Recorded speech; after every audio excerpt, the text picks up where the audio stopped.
中美全球战略竞争的关键点之一是欧洲，而美国正在这个问题上加紧挑拨中欧关系。有人认为中国正在失去欧洲，是这样吗？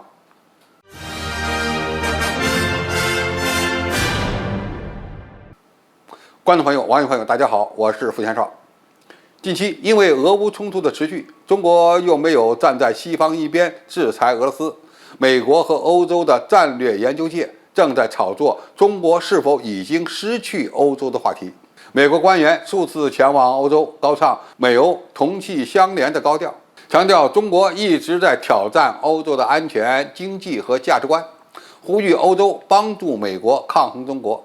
被收买的欧洲战略智库也在积极地配合美国，认为乌克兰战事凸显中欧的制度性竞争，称中国不制裁俄罗斯就是与欧洲分道扬镳。欧洲的议会更是变成了一些反华议员的作秀舞台，不断地符合美国在台湾、香港和新疆问题上干涉中国内政。中国与欧洲的关系似乎呈现出后退的迹象，其中重点的标志就是中欧投资协定的被冻结。一些欧洲国家甚至在美国的鼓动下派出军舰跑到亚太地区搞什么巡航、自由航行活动，挑战中国的主权利益。所以说中欧关系正在面临严峻的考验也是相对客观的。但是说中国将失去欧洲，这又有点想当然了。具体原因有这么几点：第一，意识形态和安全战略从来就不是中欧关系的主要内容。欧洲不会放弃中国这个大市场，因为双方的经济合作互利无法阻止。现在影响中欧关系的关键是美国炒作的意识形态、人权和安全战略。实际上，中国与欧洲关系的基础是经贸合作。2021年中欧贸易额全年增速创下了27.5%的历史新高。过去6年，中国始终是德国最大的贸易伙伴。目前，欧洲的通胀高企，更是离不开中国物美价廉的产品。可以这么说，中国与欧洲的经济融合度已经非常高，这才是双方关系保持稳定的基石。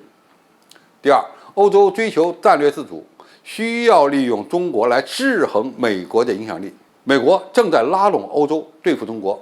中国则想与欧洲和美国都保持良好的经济合作关系，而欧洲为了追求战略自主，也在利用中国的力量来制衡美国。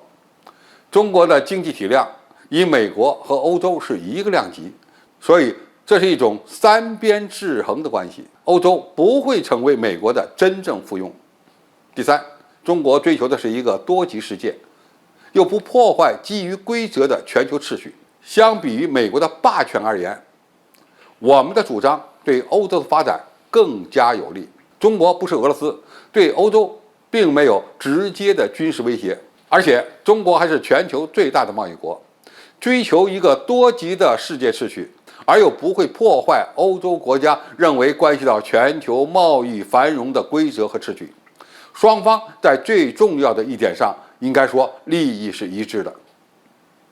第四，欧洲本身不是一个整体，不可能在对付中国的问题上形成合力。欧洲对中国的态度，从某种角度上讲，与他们受美国的控制程度有关，也与受俄罗斯的威胁程度有关。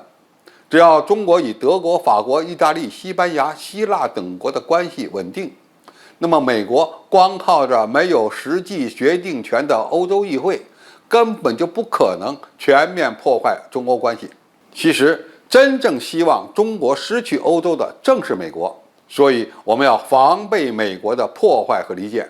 比如，美国接下来肯定会利用北约这个多边机制，通过炒作关注中国威胁的话题，让中国与30个参与北约的国家吵成一团。这正是美国想要看到的局面。我们要做的就是要破解美国的阳谋。总体来看，中国要尽量避免与欧洲国家普遍参与的组织发生争吵，加强与多数欧洲国家的战略互信。需要反击时，就瞄准那些个别国家和个人，这样美国就玩不出太多的花样来了。好，今天的评述就到这里，谢谢大家收看。我们下期再见。